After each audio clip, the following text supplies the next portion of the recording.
कुछ लोग जो सेंसिटिव थे, कुछ बच्चे, उनके अंदर भी डिप्रेशन के, एंग्जायटी के सिम्पटम आए, और जो बुजुर्ग थे, उनका सारा सामाजिक ताना-बाना खराब हो गया।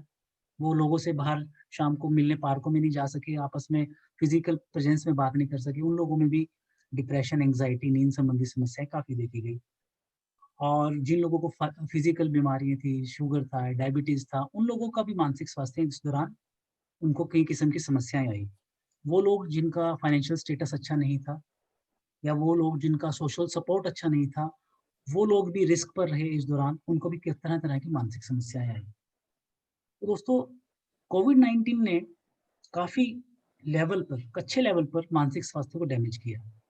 परंतु मैंने एक चीज़ देखी है अपने अनुभव में, हमारी नेचर में जो चीज़ ये जो नेचर है, जो हमसे कुछ लेती है तो हमें देती भी है, और हमें कुछ देती है तो हमसे कुछ लेती भी है।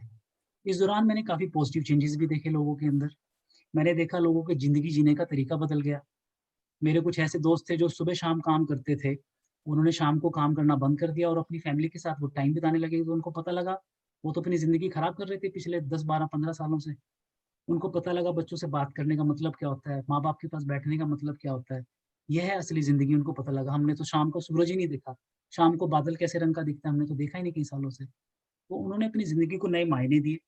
कुछ लोग आध्यात्मिकवाद की तरफ भी बढ़े, और मन क्या है इसके बारे में सोचने लगे। मटेरियलिस्टिक जो सोच थी, जो उपभोक्तावाद की जो सोच है, वो खत्म होने लगी काफ़ी लोगों में, और मटेरियल की जगह वो मन की तरफ आने लगे।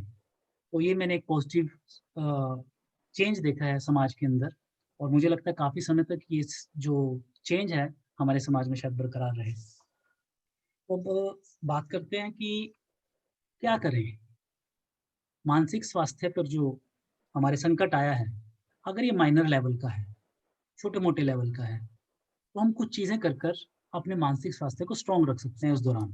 क्योंकि अब हम स्वीकार वाली अवस्था में हैं, और मैं चाहूँगा कि हम सभी मनुष्य, सभी समाज के लोग हैं, एंगर, डिनायल जो मैंने पहले डिस्कस किया था, इनकार वाली अवस्था, गुस्से वाली अवस्था, डिप्रेशन की अवस्था को छोड़कर स्वीकार भाव में आ जाएँ, स्वीकार मोड में आ जाएँ, जहाँ पर हम अपनी ज़िंदगी भी जिएँगे और हम सेफ्टी भी रखेंगे। हम अपने एम्प्लॉइज़ की सेफ्टी रखेंगे। जो हमारे अंडर काम कर रहे हैं, हम उनकी सेफ्टी भी रखेंगे। हम उनको अच्छे मास्क ला के देंगे, सोशल डिस्टेंसिंग का पालन कराएँगे, सैनिटाइज़र अच्छे तरीके से इस्तेमाल करेंगे, और उसके बावजूद भी अगर हमारे मानसिक स्वास्थ्य को उतनी पॉज़िटिविटी नहीं मिलती, या हम ठीक नहीं हो पाते, तो कुछ चीज़ें हैं जो आप कर सकते हैं, जो मैं आपको कुछ टिप्स दे रहा हूँ। एक तो आप लोग जो भी किसी को भी ये समस्या हो रही है, तो अवॉइड वॉचिंग मीडिया। ज़रूरत से ज़्यादा खबरें पढ़नी बंद कर दें, क्योंकि इसको बोलते हैं मीडिया इंड्यूस्ड एंग्ज़ायटी। चीज़ एक होती है तो मीडिया कई बार 10 टाइम्स उसको प्रेज़ेंट करता है। उसको कम देखें, या फिर आपके परिवार में कोई स्ट्रॉन्ग माइंडेड बंदा है, जो कि सारी न्यूज़ देख सकता है, तो उससे पूछ लें रात को कि क्या खबरें हैं भई, बताओ मुझे। या फिर जो न्यूज़पेपर है वो सुबह ना पढ़ें, रात को पढ़ें। क्योंकि सुबह-सुबह पढ़ेंगे आपका मन स्ट्रेस में हो जाएगा, तनाव में हो जाएगा, नेगेटिव खबरें पढ़ेंगे तो उससे क्या होगा, फिर आपका मानसिक स्वास्थ्य खराब होगा, दिनचर्या आपकी खराब हो जाएगी। दूसरा, वेंटिलेशन ऑफ इमोशन। देखिए, जैसे प्रेशर कुकर में प्रेशर बनता है, और उसकी एक प्रेशर निश्चित होने के बाद उसकी सीटी खुलती है और हवा वहाँ से क्रॉस हो जाती है। ऐसे ही हमारे मन में भी तरह-तरह की भावनाओं का, विचारों का प्रेशर बनता रहता है, और इसको समय-समय पर डिस्चार्ज करना ज़रूरी है। इसको हम बोलते हैं वेंटिलेशन। तो वेंटिलेशन क्या है? जो भी हमारे मन में भावनाएँ पनपती हैं, जो भी विचार पनपते हैं, वो हम साझा करें अपने प्रिय मित्रों के साथ, दोस्तों के साथ, परिवार वालों के साथ, बुजुर्गों के साथ, माँ-बाप के साथ, हस्बैंड के साथ, वाइफ के साथ, बच्चों के साथ। और जो आपके परिवार में लोग अंदर-अंदर घुटे जा रहे हैं, बातचीत नहीं करते, ख़ास तौर पे मैंने देखा बुजुर्ग और बच्चे, इनसे बातचीत कीजिए, चाहे 15 मिनट कीजिए, चाहे 10 मिनट कीजिए, पर कीजिए, पॉज़िटिव सेंस में कीजिए, लेट देम वेंटिलेट, उनकी भावनाओं को बाहर आने दीजिए, उससे आपको भी आनंद मिलेगा, और आप अपनी भावनाओं को उनको एक्सप्रेस कीजिए। तो this is a wonderful tool, एक बहुत अच्छा तरीका है अपने मानसिक स्वास्थ्य को ठीक रखने का। अपनी भावनाओं को कभी भी अपने अंदर पाइल अप मत कीजिए, उसको बाहर आने दीजिए। फिज़िकल एक्सरसाइज़, 30 से 40 मिनट की एक्सरसाइज़, ऐसा साइंटिस्ट बता रहे हैं, अगर कोई व्यक्ति करता है, तो वो कई किस्म के उसको फ़ायदे होते हैं। पहले कहते थे N apple a day keeps a doctor away. आजकल कहते हैं exercise a day keeps the doctor away. Exercise करने से क्या होगा? आपको डिप्रेशन कम होगी, एंग्ज़ायटी नहीं होगी, आपका बीपी ठीक होगा, आपका शुगर ठीक होगा, आपको मोटापा नहीं आएगा, आप में कैंसर से लड़ने की ताकत आ जाएगी, आपका फ़िटनेस अच्छा बनेगा, आपके चेहरे पे नूर आएगा। हमारे समाज में हमने देखा बहुत कम लोग एक्सरसाइज करते हैं। अगर हम एक्सरसाइज करेंगे 40 मिनट तो हमारी पॉजिटिविटी बढ़ेगी। कई किस्म के फ़ायदे हैं। एक मैं आर्टिकल पढ़ रहा था, एक्सरसाइज से पता नहीं 100-200 फ़ायदे उन्होंने गिना रखे थे और उस एविडेंस बेस्ड थे, साइंटिफिक थे। हमें अपने खाने का ध्यान देना होगा, गुड डाइट। खाने में क्या लें? सैलेड ज़्यादा लें, अनाज कम, सैलेड ज़्यादा। हमारा जो एक विराट कोहली है, इसकी मैं डाइट देख रहा था, तो मैक्सिमम इसकी डाइट में सैलेड है। गाजर, मूली, खीरा, ककड़ी, प्याज़, टमाटर, राइट? अनाज कम है। तो हम रंग-बिरंगे फ्रूट्स खाएँ, कलरफुल, कलरफुल सब्जियाँ खाएँ, कच्ची, राइट? और हमें एक अपने वर्क में, काम में और जो सेफ्टी मेजर लेने हैं, उसमें एक बैलेंस बना के चलना है। ज़रूरत से ज़्यादा घबराना भी नहीं है, ज़रूरत से ज़्यादा डरना भी नहीं है, पर सेफ्टी भी लेनी है। लाभदायक चिंता जो है, उसके दायरे में रहना है, दुश्चिंता में नहीं जाना है। और एक चीज़ और मैं यहाँ बता देना चाहूँगा कि कोई भी समस्या हमेशा के लिए नहीं होती। ये बीमारी है, पैंडेमिक है, ये 100 साल पहले भी आया था, स्पेनिश फ्लू के नाम से, काफ़ी लोगों को शायद मालूम होगा। और ये 2-3 साल में इसकी मियाद थी, खत्म हो गया। ऐसे ही कोविड-19 भी चला जाएगा, परंतु हमें अपने आप को इससे बचाना है। जब तक ये खत्म नहीं हो जाता, तब तक हमें अपने आप को सेफ रखना है। हमने आपस में कम्युनिकेट करना है एक-दूसरे से और हम मेडिटेशन और योगा की भी हेल्प ले सकते हैं उस दौरान। हुँ, अगर ये सब चीज़ें करने के बावजूद भी कोई व्यक्ति मानसिक स्वास्थ्य है, उसका ठीक नहीं है, उसको घबराहट, चिंता, परेशानी, डिप्रेशन, सुसाइडल बिहेवियर, मरने के ख़्याल या नींद ना आना या तरह-तरह के गंदे सपने आना, इस तरह के लक्षण आते हैं, तो उसको आप कोशिश करें कि मेंटल हेल्थ प्रोफेशनल की हेल्प लें। आपके अपने शहर में साइकोलॉजिस्ट को दिखाएँ, साइकियाट्रिस्ट को दिखाएँ और जिन लोगों का व्यापार खराब हो गया या लॉस ऑफ जॉब हो गया या फैक्ट्रियाँ बंद हो गई, उनको अब नए तरीके सोचने होंगे क्योंकि जो सोच है, ये सब कुछ है। अगर धीरूभाई अंबानी 8वीं-10वीं पास करके राजा बन सकता है, तो एक आम इंसान क्यों नहीं बन सकता? उसको अपनी सोच में चेंज करना पड़ेगा, उसको इनोवेटिव होना पड़ेगा। जैसे कि मैं बताता हूँ, हमारे यहाँ डांस टीचर थी, जो वो ग्रुप में डांस कराती थी, तो उसकी अच्छी अर्निंग हो जाती थी। इस दौरान डांस करना होना, बच्चे जाने बंद हो गए, तो उसकी अर्निंग खत्म हो गई। तो उसको किसी ने सजेस्ट किया कि आप ऑनलाइन डांस करना शुरू करा दो। उसने थोड़ी एजिटेशन की, पर तो धीरे-धीरे देखा कि उसके पास तो पहले से कहीं ज़्यादा स्टूडेंट जुड़ गए उसके साथ और उसकी अर्निंग दोबारा से, मैं कहता हूँ, शायद ढाई 3 गुना उसकी अर्निंग होने लगी। तो ये इनोवेशन हमें अपने दिमाग में लानी पड़ेगी। अब लोग आपकी दुकानों में नहीं आएँगे सामान खरीदने के लिए, तो आप डिलीवरी का सिस्टम डेवलप करो कि आप घर पर ही कोई एक डिलीवरी बॉय रखोगे, वो घर पर डिलीवर करेगा, कुछ छोटा-मोटा चार्ज एक्स्ट्रा ले लो। तो इस तरीके से हमें इनोवेटिव होना पड़ेगा क्योंकि इंसान की जो सोच है, जब उसको चाँद तक पहुँचा सकती है, तो ये समस्या कोई बड़ी नहीं है कि हम अपना व्यापार दोबारा खड़ा नहीं कर सकते। केवल सोच-सोच का फ़र्क है। और जो लोग हाशिए पर आ गए हैं, तो उनके लिए मैं कहूँगा कि जो लोग अच्छे हैं, संपन्न हैं, अगर वो फाइनेंशियल सपोर्ट नहीं भी कर सकते, तो केवल इमोशनल सपोर्ट करें उन लोगों की। डूबते को तिनके का सहारा। जो व्यक्ति डूब रहा है, जो हाशिए पे आ गया है, उसकी मेंटल स्टेट थोड़ी वीक है। उसने खोया कुछ नहीं है, उसकी मेंटल स्टेट वीक है। आपने उसको बस एक पुश करना है, आपने उसको एक मेंटल पॉजिटिविटी देनी है। आप उसको ऐसा लगना चाहिए, यार हाँ, मेरे साथ कोई बंदा खड़ा है। केवल बात करने के लिए, ओनली फॉर टॉक, तो भी वो व्यक्ति शायद वापस उभर के सामने आए और अपने आप को बचाए और अपना जीवन दोबारा से जीने लगे। तो दोस्तों, इसके साथ ही मैं अपनी टॉक खत्म करना चाहूँगा और अंत में मैं कुछ लाइनें हैं। आज़मा ले मुझको थोड़ा और ए खुदा, आज़मा ले मुझको थोड़ा और ए खुदा, बंदा तेरा बिखरा है अभी टूटा नहीं। धन्यवाद दोस्तों।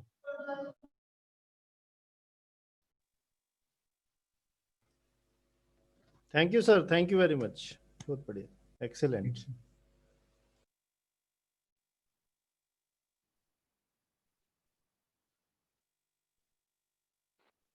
धन्यवाद सर।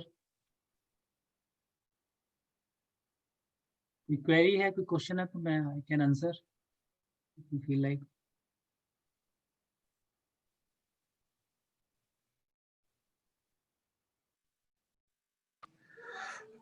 किसी को कोई पूछना है पूछ सकते हैं। डॉक्टर साहब को के पास इतना ही टाइम था, फिर ये निकलेंगे। डॉक्टर साहब जो ना इतनी देर के लिए जुड़े थे अभी। 5 मिनट तक आपके क्वेश्चनों का जवाब दे सकता हूँ, अगर आपके पास हैं तो कृपया पूछ सकते हैं। नमस्कार डॉक्टर साहब। हाँ जी, नमस्कार जी।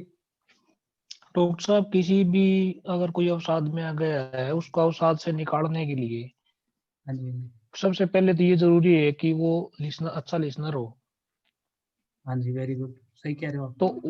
तो उसको सबसे पहले तो लिसनिंग के लिए किस तरह तैयार करें हम, क्योंकि हर कोई तो सुनना भी नहीं चाहेगा, ये कहेगा हमें नहीं सब नहीं पता है नहीं जो नहीं, बातें। हाँ लिसनर नहीं। लिसनिंग के लिए कैसे उसको हम करें? हाँ, लिसनिंग के लिए क्या है, जो भी कोई अवसाद में है ना वो सुनना नहीं चाहता, वो सुनाना चाहता है। हाँ हमें लिसनर बनना हाँ जी, पड़ेगा। We have to become listener. हमने नॉन जजमेंटल होना है। नॉन जजमेंटल मैंने हमने जज नहीं बनना उसकी स्थिति का कि कोई नहीं तू ऐसे कर ले, तू वैसे कर ले, कोई नहीं ठीक हो जाए, ऐसे नहीं। आपने उससे पूछना आप क्या महसूस करते हो, क्या आपकी फीलिंग्स हैं, क्या आपके मन में चल रहा है, उसके जो मन के जो संसार में जो चल रहा है, हमने केवल उसको सुनना है। केवल सुनने मात्र से, उसके सुनाने मात्र से उसके इतना सारा बोझ हल्का हो जाता है। देखिए जब हमारे पास कोई खुशी की घटना हमारे साथ घटती है या कोई दुखद घटना घटती है, हम सबसे पहले क्या करते हैं, फोन लगाते हैं अपने यार दोस्तों को, यार ये आज तो ये हो गया। और जब तक हम उसको नहीं बता देते हमारा मन परेशान रहता है, दुखी रहता है। ऐसे ही जो व्यक्ति अवसाद में, उसके मन में तो पता नहीं कितना कुछ चल रहा है। उसको सुनना है, हमने सुनाना नहीं है। वो समझने की स्थिति में नहीं है, वो तो सुनाने की स्थिति में है। तो हमने उसको सुनना है। और जब हमें लगे कि हमारे सुनने के बावजूद भी इसमें जो बदलाव आना चाहिए वो नहीं आ रहा, तो वहां पे हमने हाथ खड़े कर देने चाहिए कि वहां पर शायद ये बीमारी का रूप ले ठीक चुकी है है, जहाँ पे हमें एक्सपर्ट की हेल्प लेनी पड़ेगी। आप मेरी बात आप मेरे ठीक लगता है है जी। समझ गए होंगे। हाँ जी, हाँ डॉक्टर साहब जी एक सवाल था। हाँ जी, डॉक्टर साहब कई बार क्षणिक अवसाद होता है, मतलब हाँ जी। क्षणिक अवसाद, मतलब एक बार अच्छा लग रहा है, अचानक बुरा बुरा सा लगना शुरू हो जाता है, उदासी छा जाती है, हाँ जी, हाँ जी। ऐसा मैं। तो इस स्थिति में डॉक्टर साहब क्या करना चाहिए? देखो क्षणिक अवसाद ना हम सबको होता है, ये नॉर्मल है। जी मूड स्विंग्स होते हैं हमारी जिंदगी में। हम दिन में पता नहीं कितनी बार खुश होते हैं, कितनी बार उदास होते हैं। जो जी जी क्राइटेरिया कहता है, जो मेंटल हेल्थ के जो एक्सपर्ट है, जो उनका क्राइटेरिया WHO का, वो ये कहता है कि अगर उदासी लगातार 2 हफ्ते तक बरकरार रहे, थ्रू आउट द डे रहे, तो सारा दिन रहे ज्यादातर, मतलब दिन के आधे हिस्से से ज्यादा रहे, और 14 दिनों से ज्यादातर रहे, तब हम उसको अवसाद मानते हैं। उससे पहले हम उसको अवसाद नहीं मानते, उसको simple temporary phases of mood कहते हैं। कुछ चीजें हैं जो कर सकते हैं, वो एक्सरसाइज मैंने आपको बताई। जैसे बेस्ट मूड एलिवेटर, सबसे जी सस्ता, सबसे बढ़िया, टिकाऊ, फ्री क्या है, इलाज अवसाद का भी। एक्सरसाइज हाँ 40 मिनट, 40 मिनट 40 मिनट। आपने तेज कदम सैर करनी है।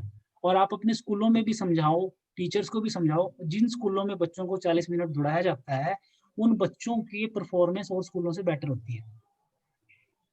जी क्योंकि क्या होगा, एक्सरसाइज जब हम करते हैं तो हमारी जो हार्ट है पंप करता है ब्लड को, वो ब्लड हम्म। दिमाग में जाएगा, तो दिमाग के अंदर जो टॉक्सिक है वो बाहर निकलेंगे, हमारी मांसपेशियां स्ट्रांग होगी। तो ओवरऑल इसके इतने ज्यादा बेनिफिट है कि माइल्ड डिप्रेशन के अंदर तो हमने अगर किसी पेशेंट को बोल दिया करना पड़ेगा, पर उसको रामदेव जी कहते हैं ना, करने से होगा, तो वो करना पड़ेगा। तो अगर वो करेंगे तो हफ्ते 10 दिन में वो कहते हैं जी हम तो बिल्कुल ठीक हो गए। अब वो उसको आदत बना लेते हैं दौड़ने को अपनी।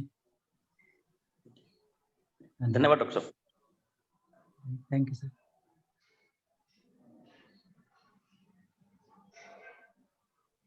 डॉक्टर साहब, हाँ जी, आवाज आ रही है डॉक्टर साहब? हाँ जी, हाँ जी, हाँ जी, डॉक्टर साहब एक और प्रश्न था मेरा, हाँ जी, हाँ जी। कि जब हम किसी से अगर बात करें जो हमें लगता है कि अवसाद में है, तो हमें सिंपैथेटिक होना चाहिए उसके लिए या एम्पैथेटिक होना चाहिए? देखो सबसे पहले तो एम्पैथेटिक होना चाहिए। सिंपैथी एम्पैथेटिक होना सिंपैथी चाहिए। सिंपैथी तो एक नॉर्मल ह्यूमन प्रोसेस है, वो तो आएगा ही जब हम किसी से बात करेंगे। पर एम्पैथेटिक होना ज्यादा जरूरी है। उसकी भावनाओं की कदर करना, उसकी भावनाओं के लेवल पे अपने आप को रख के देखना, वो जरूरी है। एम्पैथी आ गई तो सिंपैथी की इतनी आवश्यकता भी नहीं है। सिंपैथी करके हम कर भी कुछ नहीं सकते, एम्पैथी रखनी है। हाँ जी, थैंक यू डॉक्टर।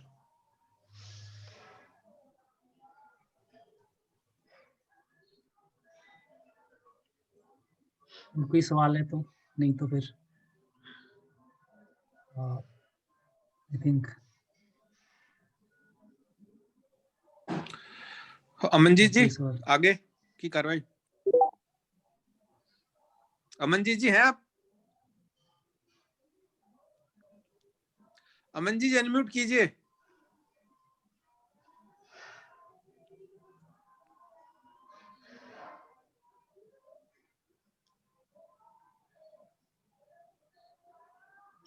अमनजीत जी आपको आवाज सुनाई दे रही है मेरी?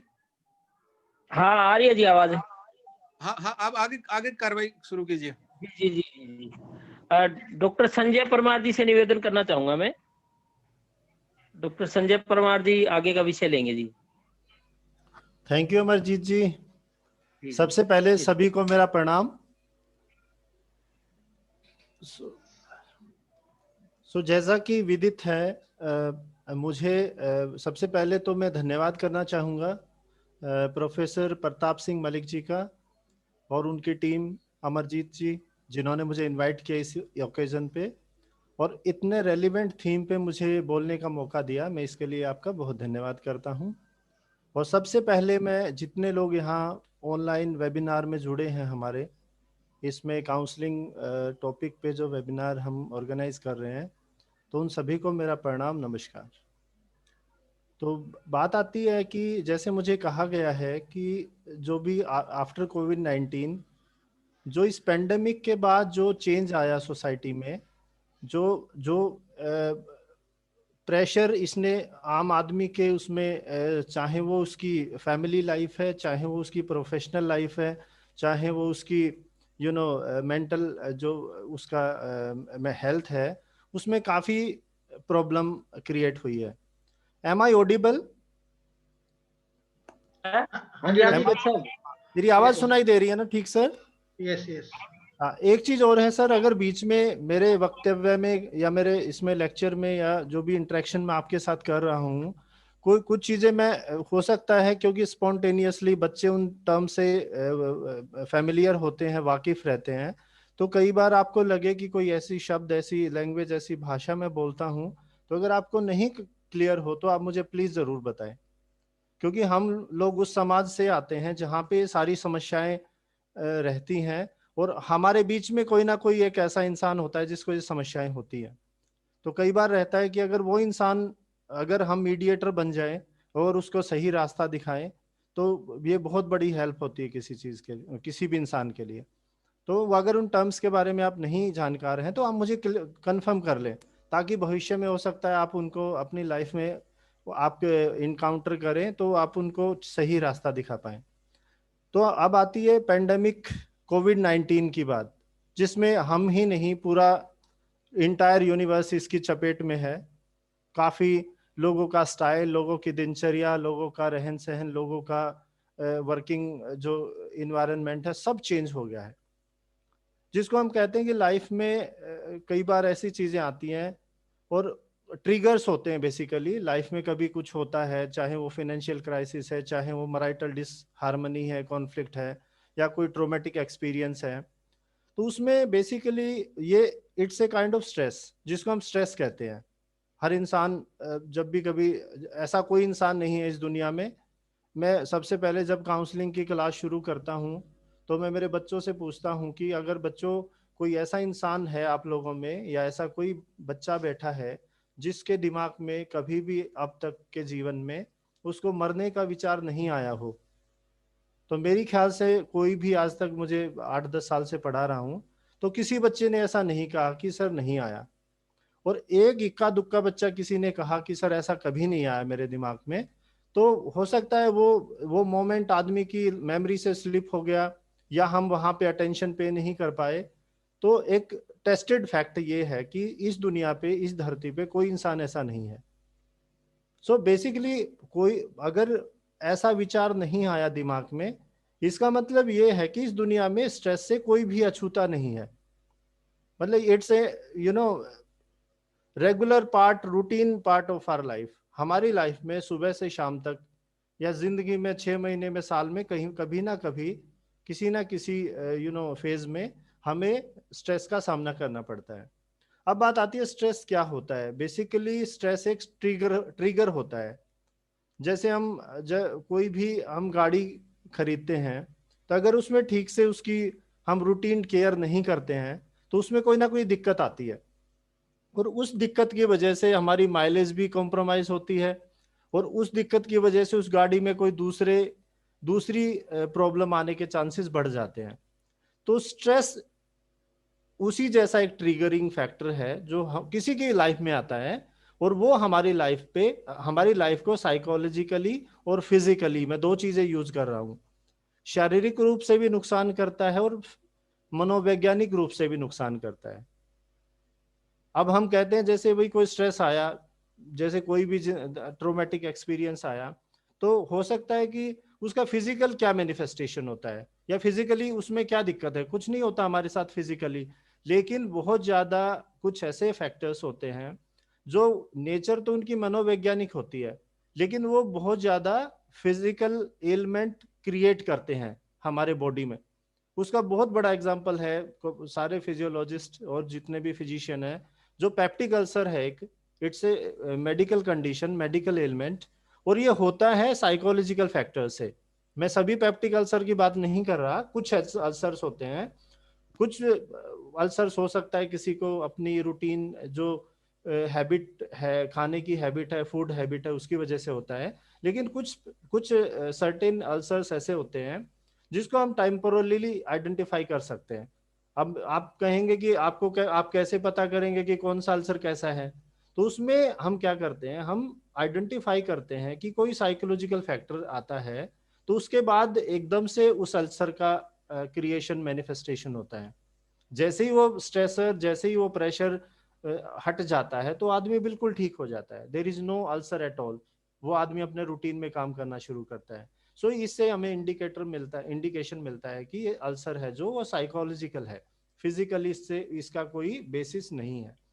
तो इस तरीके की हम बात करते हैं, स्ट्रेस की बात करते हैं। तो जैसे हमने बात की, जैसे डॉक्टर साहब ने बताया, मंगला साहब ने बहुत अच्छे से बताया, उन्होंने सीरीज ऑफ डिसऑर्डर्स बताए जिसमें स्लीप डिस्टर्बेंस है, डिप्रेशन है, ओसीडी है, पैनिक अटैक है, पोस्ट ट्रॉमेटिक स्ट्रेस डिसऑर्डर है। तो इस तरीके से there R series of disorders हैं, इस रूब्रिक में आते हैं, इस अम्ब्रेला में आते हैं, और हर इंसान कहीं ना कहीं लाइफ में किसी ना किसी मोड पे, वैसे तो अगर डिप्रेशन की बात करें तो जो डेटा, वर्ल्ड वाइड डेटा कहता है कि इस धरती पे जो भी इंसान है 60 से 60% लोग डिप्रेशन के शिकार होते हैं किसी ना किसी फेज में, लाइफ के किसी ना किसी पड़ाव में। तो इसका मतलब 60 to 66% की बात करें तो मोर देन आधे से ज्यादा लोग तो इसके शिकार रहते हैं। इसका मतलब हर आदमी इसके लिए प्रोन है। तो अब बात आती है, जैसे ही कोविड-19 जैसी प्रॉब्लम आती है तो वो क्या करती है, सिचुएशन को और ज्यादा एग्रावेट कर देती है, सिचुएशन को और खराब कर देती है, जिसकी वजह से हमें ढेर सारी मानसिक समस्याएं आती हैं। जैसे मैंने आपको कहा, एक तो पेप्टिक अल्सर का एक मैंने एग्जांपल दिया आपको शारीरिक, लेकिन इसके अलावा हेडेक शुरू हो सकता है, उसके अलावा कोई ना कोई टेंशन हेडेक हो सकता है, उसके अलावा कोई अदर बॉडी प्रॉब्लम क्रिएट हो सकती है, उसकी वजह से बॉडी एक वेस्ट पेन हो सकता है, तो किसी बॉडी पार्ट में हम पेन महसूस कर सकते हैं। इसका मैनिफेस्टेशन होता है जो साइकोलॉजिकल फैक्टर्स है। तो उसके अलावा मैं आपसे बात करना चाहूंगा, जो अब बात आती है कि जो काउंसलिंग का क्या रोल है इस एरिया की बात करें तो कैसे काउंसलर हम इंटरवीन कर सकते हैं ऐसे लोगों को और उनको हेल्प कर सकते हैं कि कैसे वो अपनी समस्या को कम करें, जिससे कि वो लाइफ में जो प्रॉब्लम आ रही हैं उनको हम मैनेज कर पाएं। अगर मैनेज नहीं होती हैं तो उसकी मैनिफेस्टेशन कई अलग तरीके से हो सकती है। जैसे हम बात करें, दो तरीके होते हैं जिंदगी में समस्याओं से लड़ने के, या तो हम क्विट करते हैं या हम लड़ते हैं। जैसे हम फ्लाइट एंड फ्लाइट रिएक्शन कहते हैं, whether we will accept the challenge और वेदर वी विल क्विट। लेकिन एक और एंगल होता है जिसमें हम सरेंडर करते हैं, या हम किसी ऐसी आदत में फंस जाते हैं या ऐसी कोई हैबिट डेवलप कर लेते हैं, जैसे एडिक्शन वगैरह है। बहुत से लोग होते हैं, हम हॉस्टल्स में देखते हैं, यूथ के साथ जब बात करते हैं तो बहुत सबसे ज्यादा प्रॉब्लम आती है कि सर फेल हो गए थे, दोस्तों ने कहा ठीक लगने लगेगा इस तरह की समस्याएं होती है। क्योंकि ये जो it is a very crucial phase. अगर हमें किसी ठीक से डायरेक्शन नहीं मिलती है, या जो हमारे जो आसपास के लोग हैं, अगर हमें ठीक से अगर डिसाइड नहीं कर पाते या हमें हेल्प नहीं कर पाते, एडवाइस नहीं कर पाते, तो हम बिल्कुल अलग रास्ते पर चले जाते हैं, जो रास्ता बहुत बुरा है, और जिसको हम कहते हैं it is a mall adaptive pattern of. एक सेकेंड, मुझे ये कॉल लेनी पड़ेगी। ये एक हमारे वीसी साहब के वो हैं, उन कोई असाइनमेंट है उनके, उसके बारे में बात करना है। हेलो, हाँ, excuse me sir, I am doctor.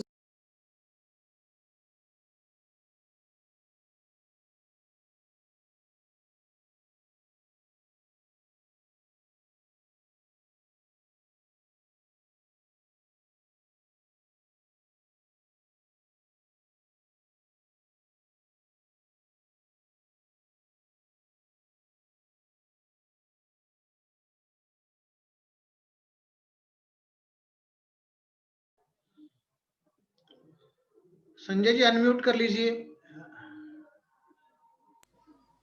कई बार ज्यादा समस्या जब गंभीर होती है तो उस कंडीशन में हमें क्या करना होता है, we need to take professional help. और ज्यादातर इंडियन पर्सपेक्टिव में जब भी मैं कभी क्लिनिकल साइकोलॉजी या क्लिनिकल ऐसी कोई वर्कशॉप वगैरह अटेंड करते हैं, तो डियर फ्रेंड्स, मैं सबसे पहले ये कहता हूँ, भारत में सबसे ज्यादा जरूरत है कि लोगों को ये बताने की कि मानसिक रोग होते हैं और उसके लिए डॉक्टर भी होते हैं। मेजॉरिटी ऑफ पीपल, मेजॉरिटी जो हमारी कम्युनिटी है, उनको यही नहीं पता कि मानसिक रोग होते हैं और उनके हॉस्पिटल भी होते हैं, इनके डॉक्टर भी होते हैं, इनके इनके इनके साइकोलॉजिस्ट भी होते हैं जो इनकी मदद करते हैं। सो डियर फ्रेंड्स, मेरी आपसे रिक्वेस्ट है, जितने लोग यहाँ जुड़े हुए हैं, तो सबसे पहला हमें जो जो इनिशिएटिव लेना है वो लोगों को जागरूक करना है कि मेंटल कंडीशंस आर ट्रीटेबल, इनको ट्रीट किया जा सकता है। अदरवाइज हम देखते हैं कहीं कोई झाड़ फूंक वाले के पास जाता है, कोई कहीं अदर तरीका है, कोई आजकल इवन इन आवर कल्चर ये बहुत ज्यादा प्रिवेलेंट है, बहुत ज्यादा लोग ऐसे होते हैं, और इसकी वजह से वो जो पेशेंट्स हैं वो बहुत ज्यादा उनको नुकसान होता है, क्योंकि जिस चीज की हेल्प अवेलेबल है, अगर ठीक जगह पे वो रेफर नहीं मिलता है तो हो सकता एनीथिंग कैन हैपन। तो हो सकता है लोग सुसाइड भी कर सकता है या किसी अलग तरीके से पैटर्न डेवलप कर लें, एडिक्शन वगैरह में चले जाएं। तो इसीलिए सबसे पहले हमें we need to the aware the people कि इन ये जो कंडीशन होती है इसका इलाज किया जा सकता है। और ऐसी बात नहीं है, जो अर्बन एरिया है इंडिया में वो काफी जागरूक है, जितने मेट्रो सिटीज हैं वो काफी जागरूक हैं। जैसे कल मेरी दिन में बात हुई थी मलिक साहब से, तो मलिक साहब ने कहा कि कुछ एनजीओ इसमें क्या कर सकते हैं। तो सर मैं एक बार बताना चाहूंगा, एनजीओज हैं जो इस फील्ड में, they are doing wonders in the field of mental health care. वो बहुत हेल्प कर रहे हैं और काफी सर्विसेज देते हैं, अच्छे बड़े उन्होंने नेटवर्क डेवलप कर रखे हैं, टेली काउंसलिंग वेंचर्स बना रखे हैं, पैनल्स होते हैं वहाँ पे, साइकेट्रिस्ट भी होता है, क्लिनिकल साइकोलॉजिस्ट भी होता है, सोशल वर्कर भी होता है, नर्सिंग भी होती है। तो वो बेस्ट पॉसिबल जो जो एडवाइस है वो प्रोवाइड करते हैं। तो ऐसी जैसे हमारी काउंसलिंग सेल है वो भी एक एनजीओ जैसा ही है जो लोगों को हेल्प करते हैं। We receive the calls and we help the people, जैसी उसकी समस्या है उस समस्या के बारे में हम बात करते हैं। और पीछे 7-8 महीने में हमने पर डे कम से कम 2-3 कॉल हर फैकल्टी मेंबर ने रिसीव की है। इससे ये पता लगता है कि लोगों में जागरूकता भी है और लोग इसमें कंसल्टेशन भी लेने लगे हैं। अब दूसरी चीज मैं आपसे डिस्कस करना चाहूंगा, जो वेरी कॉमन जो फैक्टर है जिसको हम डिप्रेशन कहते हैं, डॉक्टर मंगला साहब ने भी डिप्रेशन के बारे में बताया है। तो इसमें एक चीज मैं बताना चाहूंगा, जो डिप्रेशन है ये सबसे ज्यादा कॉमन मेंटल डिसऑर्डर है, बहुत ज्यादा, एंड हर इंसान इसके लिए वल्नरेबल है, प्रोन है कि इसको डेवलप करने के चांसेस हैं। अब बात करते हैं हम, थोड़ा सा मैं आपके पीछे ले जाना चाहूंगा 2014 में, जब वर्ल्ड हेल्थ ऑर्गेनाइजेशन ने जो थीम रखा था, उनका थीम था depression a cry for help. आज से 6 साल पहले वर्ल्ड हेल्थ ऑर्गेनाइजेशन ने ये प्रोजेक्ट किया था कि the depression will be the leading cause of death. Depression bye 2020 इस दुनिया में सबसे ज्यादा डेथ क्रिएट करने वाला डिसऑर्डर बन जाएगा। इन 2014 उन्होंने प्रोजेक्ट किया था। उन्होंने प्रोजेक्ट किया था ऑन द बेसिस ऑफ जो रिपोर्ट्स आती हैं भी किस डिसऑर्डर कितनी स्पीड से इस दुनिया में बढ़ रहा है उसके बेसिस पे उन्होंने डिसाइड किया था। And today we are seeing, आज हम देख रहे हैं वो दैट इज बीइंग टेस्ट हो रहा है आज की भी वो चीज सच है। और now the depression is number 1 cause of death world wide which is causing maximum death, सबसे ज्यादा डेथ जिससे हो रही है। और इन रिवर्स हम बात करें, डिप्रेशन कैसा डिसऑर्डर है? साइकोलॉजिकल डिसऑर्डर है, फिजिकल एलिमेंट नहीं है जिसकी भाई बहुत महंगा इलाज होता है या जिसका बहुत हम समझ नहीं पाए कि ऐसा क्या हो रहा है इंसान के साथ। So it's a very common disorder and causing maximum deaths. Deaths का मतलब डिप्रेशन में कोई कुछ लोग सुसाइड कर लेते हैं, डिप्रेशन में और किसी तरीके से अपने आप की लाइफ खत्म कर लेते हैं, इस वजह से वो अपनी लाइफ को एंड करते हैं। सो अब बात आती है जो डिप्रेशन है, ये डिप्रेशन के लक्षण क्या होते हैं? डॉक्टर साहब मिस कर गए, मैं चाहूंगा कि उस पॉइंट को टेकअप करना चाहूंगा क्योंकि इतना ज्यादा कॉमन डिसऑर्डर है तो इतने लोग बैठे हैं, तो मैं समझूंगा कि हमारा इस मुलाकात का इंटरेक्शन का पर्पस है वो फुलफिल हुआ। तो उसमें बेसिकली 2-3 तरह के सिम्टम, 2 क्राइटेरिया होते हैं। एक क्राइटेरिया जैसे डॉक्टर साहब ने बताया था कि 2 वीक्स का टाइम पीरियड होना चाहिए। जो हमें जैसे मान लो मेरी मूड स्टेट आज मैं जैसा फील करता हूं, ऐसा नहीं है कि मुझे अगले दिन डिप्रेशन हो गया। सो मिनिमम ऐसी मेंटल स्टेट, ऐसा लो मूड कम से कम 14 दिन तक होना चाहिए अगर हम क्वालिफाई करते हैं डिप्रेशन के लिए। इन 14 दिन में लो मूड होना चाहिए। उसके अलावा लो मूड का मतलब हमें अच्छा नहीं लगता, हमारा मन मिजाज ठीक नहीं रहता है, हमें थोड़ा सा लो सा फील होता है, उस स्टेट को हम लो मूड कहते हैं। दूसरा मेन सिम्टम है डिप्रेशन का जिसको हम कहते हैं इंक्रीज्ड फटीगेबिलिटी, जिसमें हमारी कार्य क्षमता है वो कमजोर पड़ जाती है और हम काम को उतना अच्छे से नहीं कर पाते, अगर करते भी हैं तो उससे हमें बहुत ज्यादा फटीग होना शुरू हो जाता है। क्लियर कट हम ये पूछते हैं गार्जियन से, आपके क्लाइंट से, कि जैसा ये पहले काम करता था उतना ही काम करता है आज, तो इसको कैसा महसूस होता है? तो वो कहते हैं सर आज तो उतना कर ही नहीं पाता, और करता भी है तो ये बहुत ज्यादा थक जाता है। मीन्स जो थ्रेशोल्ड है फटीग की वो बढ़ गई है, कम काम करता है ज्यादा थकता है, इसका मतलब there is something wrong with the person, उस इंसान के साथ कुछ अलग हो रहा है। तीसरा मेन सिम्टम है डिप्रेशन का जिसको हम कहते हैं सर मैं ठीक जा रहा हूं ना, कोई इशू तो नहीं है, कोई मुझे एक बार कंफर्मेशन दे दे कि हम ठीक जा रहे हैं। ओके ठीक। सो तीसरा जो सिम्टम है डिप्रेशन का, वो तीसरा सिम्टम उसको हम कहते हैं जो हम अपनी पुरानी लाइफ में जो काम करते हैं, लीजर एक्टिविटी जो करते हैं, जो चीजें हमें खुशियां देती हैं, जो पुराने टाइम में हम करते हैं तो हमें अच्छा लगता है। जैसे मुझे खेलना अच्छा लगता है तो मुझे आज खेलने में मजा नहीं आता, पहले मैं कुछ करता था, दोस्तों से बात करता था, लेकिन आज मुझे बात करने में मजा नहीं आता है। तो ये तीसरा सिम्टम है डिप्रेशन का जो हमें ये दिखाता है कि कुछ ना कुछ इंसान के साथ गड़बड़ हो रहा है। इनमें से अगर एक सिम्टम आता है इनको कहते हैं core symptom of depression. 3 symptoms हैं, इनमें से एक सिम्टम जरूर होना चाहिए। उसके अलावा कुछ अदर्स जो सिम्टम बताए हैं जिसको हम दूसरे दर्जे के सिम्टम कहते हैं, ये सिम्टम्स भी आते हैं डिप्रेशन में। तो मैं उनके वो 5-6 वो सिम्टम आपसे डिस्कस करना चाहूंगा।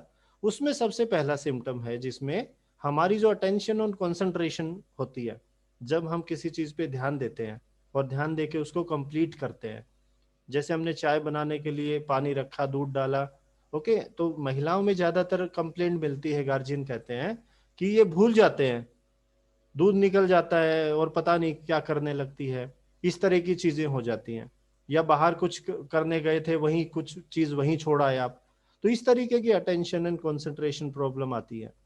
दूसरा होता है लो सेल्फ एस्टीम। हर इंसान अपने आप को अप्रिशिएट करता है, सोसाइटी उसको अप्रिशिएट करती है, लेकिन जो लोग डिप्रेशन में होते हैं उनकी जो सेल्फ एस्टीम है वो काफी कम हो जाती है, वो अपने आप से प्यार करना शुरू करना कम कर देते हैं, उन्हें लगता है कि लोग हमें पसंद नहीं करते, दूसरा है पुअर सेल्फ कॉन्फिडेंस या लो सेल्फ कॉन्फिडेंस। जो कॉन्फिडेंस उनको आता था पहले चीजें करने में, वो आजकल नहीं आता है। इसके अलावा है कुछ लोग ऐसा, खाने की हैबिट बदल जाती है, खाने में कोई टेस्ट नहीं आता है, कितना ही अच्छा खाना खा ले उनको खाना अच्छा नहीं लगता है। उसके अलावा हो सकता है उनको 2-3 तरह के मरने जीने के विचार आने लगते हैं। एक तो होता है डेथ विश, उन्हें लगता है कि मर जाना चाहिए, मरना नहीं है, मर जाना चाहिए। उसके बाद है सुसाइडल थॉट, तो विचार आता है कि हाँ मर जाना बेहतर रहेगा ऐसे जीने से। और तीसरा होता है सुसाइडल अटेम्प्ट, जिसमें लोग क्या करते हैं कि कोशिश करते हैं मरने की। ऐसी चीजें आपसे गार्जियन से पूछेंगे क्या किया इसने, वो कहेंगे कि सर इसने टैबलेट खा ली थी, इसने वहां से जंप करने की कोशिश की, वहां पंखे से लटकने की कोशिश की। क्योंकि हमें अटेम्प्टर्स मिलेंगे, कंप्लीटर्स तो नहीं मिलेंगे। The people who will commit the suicide they will not be in front of us. So basically इन चीजों से आपको पता लगता है कि द पर्सन के साथ कुछ लगता है। और एक और इसका फिजिकल सिम्टम कहते हैं जिसको हम, इसमें वेट लॉस होता है। वी विल फाइंड 5 से 10 केजी वेट कम होगा ऐसे लोगों का जिनको डिप्रेशन है, क्योंकि खाने पुअर एपेटाइट हो जाएगी, भूख कम लगेगी उनको, खाने में कोई टेस्ट नहीं आएगा, तो इसकी वजह से there loss of weight will be very apparent, बहुत ज्यादा क्लियर दिखना शुरू हो जाएगा। तो ये सब सिम्टम्स हैं। एक सिम्टम ऊपर वालों में से होना चाहिए और 2-3 सिम्टम अगर नीचे वालों में से है तो हम उसको कहते हैं माइल्ड डिप्रेशन, जो डॉक्टर साहब ने बताया था कि हम बातचीत के द्वारा उसको ठीक कर सकते हैं, जिसमें ज्यादा हमें दिक्कत नहीं आती है। अगर यार दोस्त फैमिली मेंबर मिलके एक साथ काम करे तो वो आदमी ठीक हो सकता है आराम से, कोई दिक्कत नहीं आती है। लेकिन इसके बाद जैसे ही इसकी डिग्री बढ़ती है, 3 लेवल का डिप्रेशन होता है। माइल्ड लेवल पे, जिसको हम ऊपर वाले लेवल का डिप्रेशन कहते हैं, थोड़ा बहुत होता है जो अपने आप सबसाइड हो जाता है। दूसरा कहते हैं मॉडरेट डिप्रेशन, जिसमें 2 सिम्टम ऊपर वालों में से और 4 सिम्टम नीचे वालों में से होते हैं। तो उसमें थोड़ी सी सिविरिटी बढ़ती है, जिसमें हमें प्रोफेशनल हेल्प लेनी चाहिए। और कौन सा प्रोफेशनल हमारे लिए ज्यादा बेनिफिशियल रहेगा, उस एंगल से हमें काउंसलर और क्लिनिकल साइकोलॉजिस्ट ज्यादा बेनिफिट करेंगे। क्योंकि इसमें जो, जैसे डॉक्टर साहब ने कहा कि वो बहुत ज्यादा बोलते हैं डिप्रेशन के पेशेंट, अगर उन्हें लगता है ना कि ये सुनने वाला I am at the right person, मैं सही इंसान के पास आया हूँ, I am at the right venue who can help me out, तो वो आपको बहुत सी चीजें बताएगा।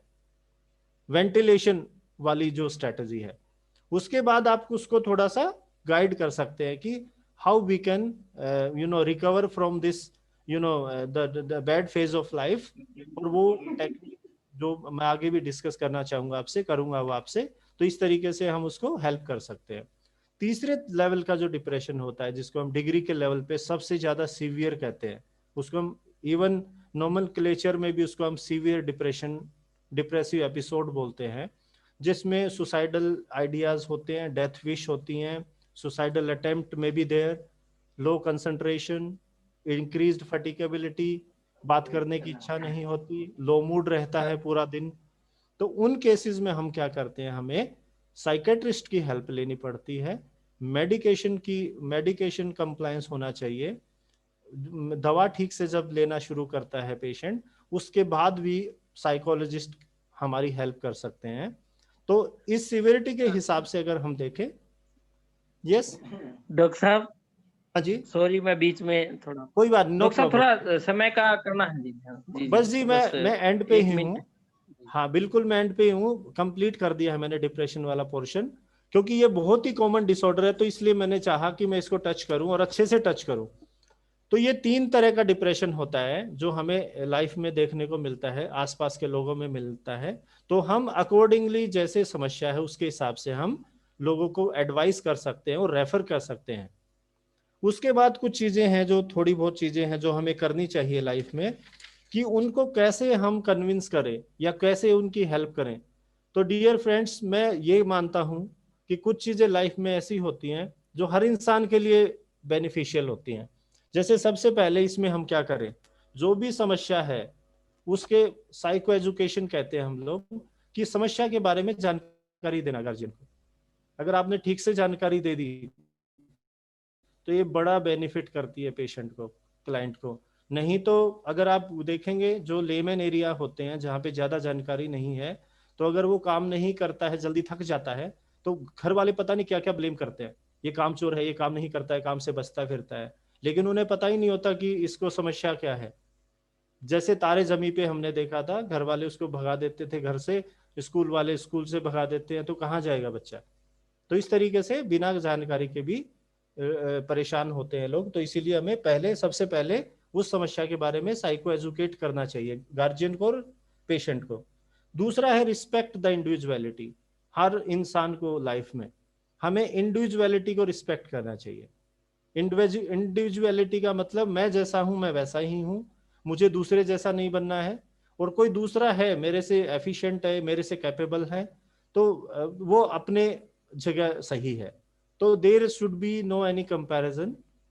मेरा बेटा ऐसा है, उसका बेटा वैसा है, मेरी बेटी ऐसी है, मैं वैसा हूं, वो ऐसा है।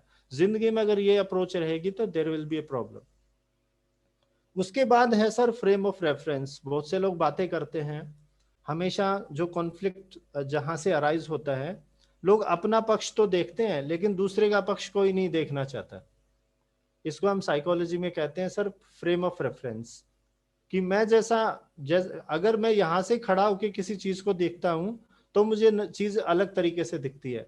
अगर मैं अपना फ्रेम ऑफ रेफरेंस चेंज करता हूं तो मुझे जो इधर से जो चीज दिख रही थी, मुझे कुछ अलग विजन दिखता है। तो कहने का मतलब ये है कि हम सोचते हैं कि हम अपनी जगह सही हैं, ऐसा नहीं होता। जो आपके सामने खड़ा है वो भी अपनी जगह सही हो सकता है। We should give equal weightage to the point of view of others. दूसरों के पॉइंट ऑफ व्यू को भी हमें रिस्पेक्ट देनी चाहिए।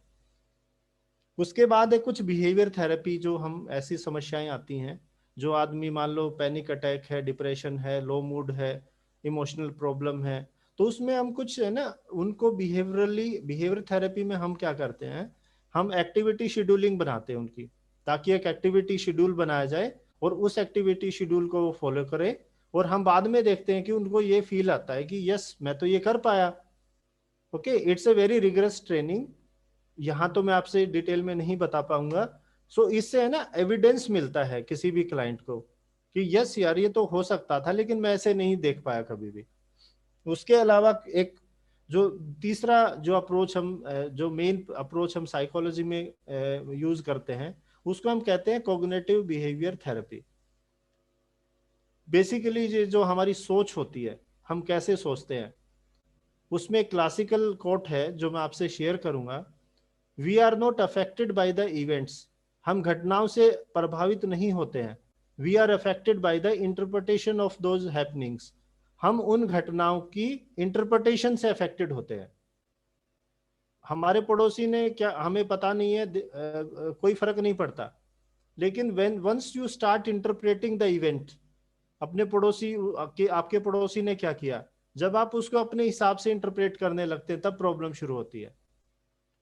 मुझे 5 असाइनमेंट देता है मेरा बॉस, मुझे कोई फर्क नहीं पड़ता, लेकिन जैसे ही मुझे ये पता लगता है कि मेरे दूसरे वाला कलीग को 2 असाइनमेंट मिलती है, I am doing double of my colleague, problem starts. तो इस तरीके से हमें डॉक्टर सोच संजय को जी, चेंज करना चाहिए। Yes sir, yes sir. Doctor Sanjay ji, there are 2 minute sir, 2 minute. So there are many psychological techniques, relaxation therapies हैं, biofeedback training है, जो एक इलेक्ट्रॉनिक डिवाइस होती है जिससे हम लोगों के स्ट्रेस लेवल को दिखाते हैं और उनको रिजोल्व करते हैं फिर। तो ये बड़ा अच्छा एक ट्रेनिंग होता है, एवरीबडी शुड टेक इट। और कुछ ऑप्टिमिज्म की बातें करते हैं, ब्लेसिंग की बात करते हैं। भारत बहुत ब्लेस्ड कंट्री है, जैसा कि हमने देखा है, ब्लेसिंग द डिस्गाइज। कोविड-19 आया, सबसे ज्यादा रिकवरी रेट भारत में ही है वर्ल्ड वाइड अगर हम देखें तो। एक ऐसा ही डिसऑर्डर साइकेट्री में भी है। अगर पूरे दुनिया ने देखा कि भारत में ऐसा क्या है कि इस बीमारी के लोग सबसे ज्यादा रिकवर होते हैं, लेकिन इंडिया में कुछ ऐसे फैक्टर्स निकल के आए जो केवल इंडिया में मिलते हैं और कहीं नहीं मिलते हैं। जो हमारा भाईचारा है, जो सोशल सपोर्ट सिस्टम है, that is amazing in India. So बहुत सी बातें करने के लिए मैं अपनी टॉक को विराम देता हूं इन शब्दों के साथ। Thanks for your patient listening. अगर कोई क्वेरी है तो, कोई इशू है तो हम डिस्कस कर सकते हैं 1-2 minute. Thank you everyone. Doctor साहब बहुत बहुत धन्यवाद आपका। थैंक यू बहुत से सर। पॉइंट आपने क्लियर किए कि कैसे डिप्रेशन होता क्या है और कैसे इसका सॉल्यूशन कर सकते हैं हम, क्या क्या इसके सिम्टम्स होते हैं। बहुत बहुत धन्यवाद डॉक्टर साहब। मैं you, अब sir. Thank you. डॉक्टर जी धन्यवाद जी। डॉक्टर रजल गुप्ता जी से निवेदन करना चाहूंगा, जो साहित्यकार भी हैं और समाज सेविका भी हैं और वेस्ट कॉलेज में हेड ऑफ डिपार्टमेंट है हिंदी के। तो बहन जी एक बार आपसे निवेदन है जी, प्लीज। हाँ जी, डॉक्टर रजल जी। सभी को नमस्कार जो भी इससे जुड़े हुए हैं, और मैं सबसे पहले आपका धन्यवाद करना चाहूंगी कि आपने मुझे इसके लिए मौका दिया। देखिए, मैं कोई प्रोफेशनल डॉक्टर नहीं हूँ, क्योंकि विषय मेरा जो है हिंदी है, लेकिन जहाँ पर इससे पहले वक्ता ने अपनी बात खत्म की है, उसी से ही मैं शुरू करना चाहूंगी कि भारत एक ऐसा देश है जहाँ मानवीय गुणों की बड़ी महत्ता है। अर्थात हम मानवता और भाईचारा जो है उसके जरिए हर चीज को ठीक करने की, हर स्थिति में संभलने की, हर बात को जानने की, समझने की कोशिश करते हैं। तो जो मेरा मुख्य कार्य रहता है, मान लो किसी को डिप्रेशन है, मानसिक तनाव है, या किसी भी तरह की कोई समस्या है, तो मैं बातचीत के जरिए, ये लगाइए कि भाईचारे के जरिए उसको ठीक करने की, उसके बात को समझने की प्रयास करती हूँ। और यही बात मैं सबको सिखाना चाहती हूँ। जैसे कि आप सभी जानते हैं कि अब ये कोविड-19 का समय है, तो मनुष्य जो है, हम सभी घरों में बंद रहे काफ़ी लंबे समय तक, और एक-दूसरे से मिलना-जुलना बंद हो गया। तो ऐसी स्थिति के अंदर क्या था कि क्योंकि मनुष्य जो है एक सोशल, हमें पता है कि हम सामूहिक प्राणी हैं, और हम समाज से, अपनों से ज़्यादा दिन दूर रह नहीं सकते। और अगर हम उनसे दूर रहते हैं तो हमें थोड़ा वो डिप्रेशन होता ही है, मतलब हमें तकलीफ होती है। और यदि हमें लगता है कि कोई हमारा अपना और हमारी फैमिली में या कोई जानकार आसपास कोई उदास है, दुखी है, तो जो हमारा पहला फर्ज बनता है वो है कि हम उसको अपनापन दें, उसको यह विश्वास दिलाएं कि हम तेरे साथ हैं। कहते हैं ना कि जब स्थिति हमारे विपरीत है, तो हम एक दूसरे के साथ जुड़कर, एक दूसरे की भावनाओं की कदर करके, भाईचारा बढ़ा करके समाज में अराजकता फैलने से रोक सकते हैं। समाज में जो मानसिक तनाव है, समस्याएँ हैं, इनको दूर कर सकते हैं। तो मैं कुछ एक कविता सुनाना चाहूँगी, यह बहुत जगह पसंद की गई है। जैसे मैं रेडियो आदि पे भी काउंसलर, वहाँ भी मैंने सुनाई है, यूट्यूब पर भी मेरी ये कविता बहुत पसंद की गई है, और मानवता पर आधारित है। जैसे जो आज हमने सुना है लास्ट में, जो डॉक्टर साहब ने भी ये बात कही है, अगर आप इस कविता की पंक्तियाँ समझेंगे तो लगभग ये उसी पर ही आधारित है। तो मैं पहले ये सुनाऊँगी, फिर थोड़ा-सा कुछ और बताऊँगी कि आओ हम प्यार बाँटें, आओ हम प्यार बाँटें, प्रेम भाईचारे की सौगात बाँटें। छोड़ नफ़रतों के रागों की रागिनी, छोड़ नफ़रतों के रागों की रागिनी, जरा सा अपनापन व सौहार्द बांटे, आओ हम प्यार बांटे। छोटा सा जीवन, छुई मुई सी जिंदगी, छुई मुई का अर्थ है छोटी सी जिंदगी है, हम आज हैं कल नहीं होंगे। छोटा सा जीवन, छुई मुई सी जिंदगी, आखिरी वक्त आने से पहले ही दुलार बांटे, आओ हम प्यार बांटे। दूर करने को किसी मन की उदासी, दूर करने को किसी मन की उदासी, प्रेम में सने दो मीठे बोल बांटे, आओ हम प्यार बांटे। जो अपनों से बिछुड़ कर टूटे हुए से, जिनके अपने चले गए, जो अपनों से बिछुड़ कर टूटे हुए से हैं, जोड़ कर उनका हौसला, उन्हें परिवार बांटे, आओ हम प्यार बांटे। जो दर्द भरी पीड़ा से करहा रहे हैं, जिनके जीवन में पीड़ा है, दर्द है, तकलीफें हैं, और वे उससे करहा रहे हैं, दुखी हैं, बने उनकी मरहम और खुशियों का संसार बांटे, आओ हम प्यार बांटे। जो अज्ञानता के अंधकार में डूबे हुए हैं, जो अज्ञानता के अंधकार में डूबे हुए हैं, उन्हें ज्ञान का अनुपम प्रकाश बांटे, आओ हम प्यार बांटे। भूख से अपराध की ओर बढ़ते कदमों, भूख से अपराध की ओर बढ़ते कदमों को सच्चाई के पथ का विश्वास बांटे, आओ हम प्यार बांटे।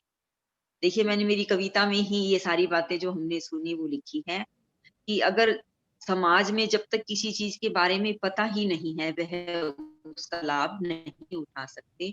जैसे कि डॉक्टर साहब ने ही बताया कि अगर कहीं किसी के पास मानसिक तनाव है, परेशानी है, और उसे इस बात का ज्ञान ही नहीं है कि मैं किसी डॉक्टर से मिलकर, किसी मनोरोग विशेषज्ञ के मदद से अपनी इस बड़ी सी दिखने वाली समस्या को सहजता से दूर कर सकता हूँ, वह इसका प्रयास ही नहीं करेगा। तो हमें समाज में इस बात का ज्ञान भी आना चाहिए, बताया जाना चाहिए, लोगों को समझाना चाहिए कि डॉक्टर भी हैं और सब चीजों का इलाज भी है।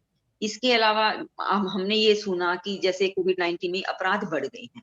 सबको यह लगता है कि हम अपनी समस्याओं का हल जो है अपराध के जरिए करते हैं। कुछ लोग इस दिशा में चलने लगते हैं। तो कहते हैं कि जब कोई कदम गलत रास्ते पर जाने लगते हैं, उसको गलत रास्ते पे बढ़ते ही अगर हम रोकते हैं अपने अपनेपन से, प्यार से, समझाने से, तो हम काफी हद तक इस समस्या को दूर कर सकते हैं। इसके अतिरिक्त मैं जो है समाज में एक मेरे को फिंगर थेरेपी का अनुभव है। जैसे कि अगर किसी को भी थोड़ा-सा तनाव है, भारीपन है, उदासी है, तो यदि हम कहते हैं ना कि एक स्पर्श के माध्यम से, प्यार भरे स्पर्श के माध्यम से हम उसके दुःख को, तकलीफ को दूर कर सकते हैं। तो जैसे कि हमारा जो यह माथा है, मैं इसको अपनी उँगलियों से बताती हूँ थोड़ा-थोड़ा सा।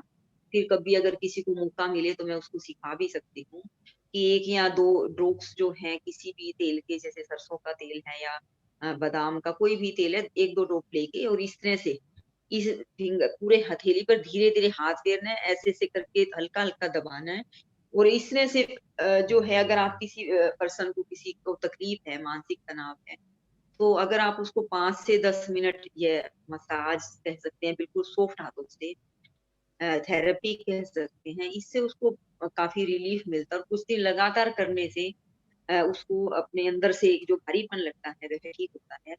यह आजकल हम सब जानते ही हैं कि योग और प्राणायाम का हमारे जीवन में बड़ा महत्व है। उसके ज़रिए भी हम जैसे कि 2-3 प्राणायाम ऐसे हैं, जैसे अनुलोम-विलोम है, ब्राह्मी प्राणायाम है, ये भी हमारे तनाव को बहुत दूर करते हैं और हमें जैसे कहते हैं ना कि अभी मान लो ये कोविड का समय चल रहा है, तो प्रत्येक महिला का या घर के जो बड़े हैं उनका अपने परिवार के बुजुर्गों के प्रति और बच्चों के प्रति जो है ज़िम्मेदारी, रिस्पॉन्सिबिलिटीज़ बढ़ जाती हैं। तो शुरुआत से ही जब हमें लगता है कि कोई समस्या है समाज में, कोई बड़ी समस्या आ गई है, तो सबसे पहले हम अपने परिवार के सदस्यों को, अपने आस-पास के सदस्यों को जिस तरह से भी हम मिल सकते हैं फ़ोन के ज़रिए या जैसे भी बातचीत करके, उन्हें शुरुआत से ही इस बात के लिए प्रिपेयर करें कि भी कोई समस्या ऐसी नहीं होती जिसका कोई अंत नहीं होता। यह समस्या आई है, इसका भी अंत होगा। आज मान लो अगर हमारे पास थोड़ा कोई काम कम है, तो कम काम में हम जितना भी हम कर पा रहे हैं उतना करें और धीरे-धीरे के जैसे ही स्थिति थोड़ी नॉर्मल होगी ये समस्या भी दूर होगी और हम फिर पहले जैसी की स्थिति में आ जाएँगे। जो अगर मान लो कोई समस्या आती है तो उसका समाधान भी ज़रूर आता है और ऐसी बात नहीं है समाज में सरकार की तरफ से भी जो समाज से भी उनकी तरफ से भी जो आप कह सकते हैं बेस्ट पॉसिबल है, वो प्रयास किए जा रहे हैं लगातार इस समस्या से निपटने के लिए और यह मुझे बात अच्छी लगी डॉक्टर साहब कि भारत एक ऐसा देश है जिसमें मनुष्यता है, मानवीय गुण है, मानवीय संवेदनाएँ हैं, भाईचारे के लिए हमारा नाम है। आप ये देखिए कि जैसे मैं हिंदी साहित्य ही पढ़ाती हूँ तो उसमें एक रचना है रामधारी सिंह दिनकर जी की कुरुक्षेत्र, तो उसमें उन्होंने यही कहा है कि मनुष्य चाहे जितनी भी तरक्की कर ले, विज्ञान कितनी भी तरक्की कर ले, लेकिन मनुष्य मनुष्य तभी कहा जाता है, मतलब मानव को मानव तभी कहा जाता है जब वह मानवोचित गुणों से युक्त, अर्थात उसमें मानवीयता हो।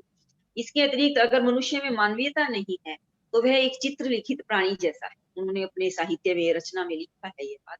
तो मुख्य रूप से जो कहने का बात है, जो तात्पर्य है कि हमें अपने मानवीय गुणों को सहेज कर रखना चाहिए और उन्हीं का परिचय देते हुए, जैसे मान लो आज हम ठीक हैं, हमारे आस-पास में कोई बीमार है, दुखी है, तो हम उस व्यक्ति से जुड़े, उसकी समस्या को सुने, उसकी बात को जाने, उसको समस्या क्या है, उसको एक्चुअल प्रॉब्लम क्या है और जो जितना हमसे संभव है, कहते हैं ना कि बूंद-बूंद से घड़ा भरता है, हमारे छोटे-छोटे प्रयास किसी को बहुत बड़ा लाभ दे सकते हैं।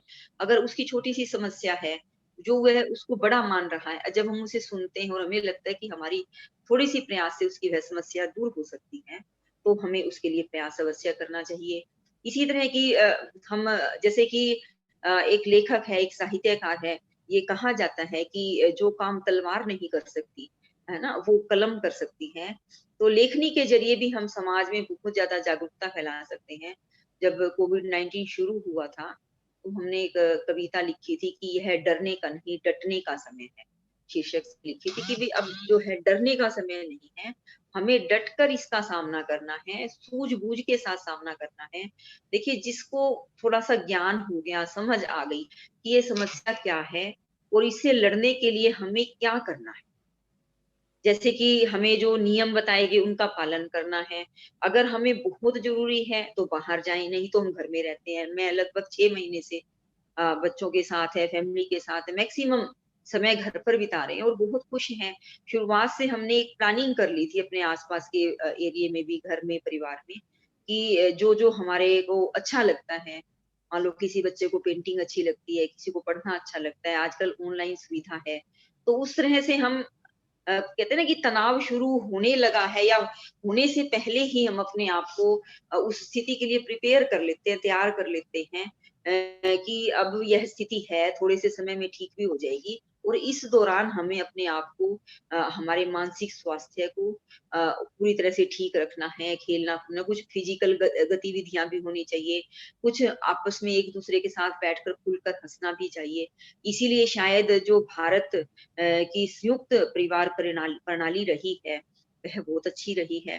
क्योंकि जब हम ग्रुप में रहते हैं, तो हमें छोटी-सी समस्या जो है बड़ी नहीं लगती। हम आपस में एक-दूसरे के साथ अपने दुःख-सुख शेयर कर लेते हैं। तो उससे क्या होता है, पहले देखो परिवार में अगर एक ही व्यक्ति कमाता था, तो भी पूरा बड़ा परिवार होता था और वह आराम से चलता था।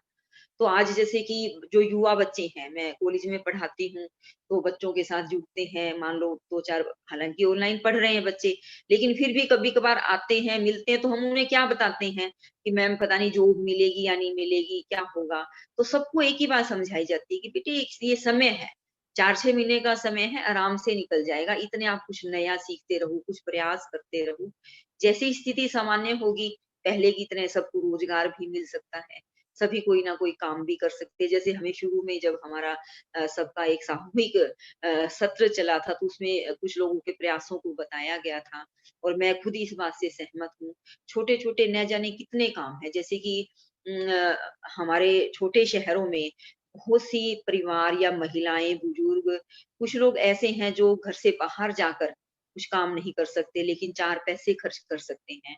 हमें समाज के साथ जुड़कर उन लोगों के बारे में जानना चाहिए कि ऐसे कौन से लोग हैं, मान लो युवा वर्ग है, यह काम कर ले, एक टीम ही बना ले कि माँ के पास कोई बुजुर्ग महिला है, किसी को दवाई बाजार के काम की ज़रूरत है, किसी को डॉक्टर के जाने की ज़रूरत है, अकेले नहीं कर पा रही हैं और वो 2 पैसे खर्च करने को तैयार हैं।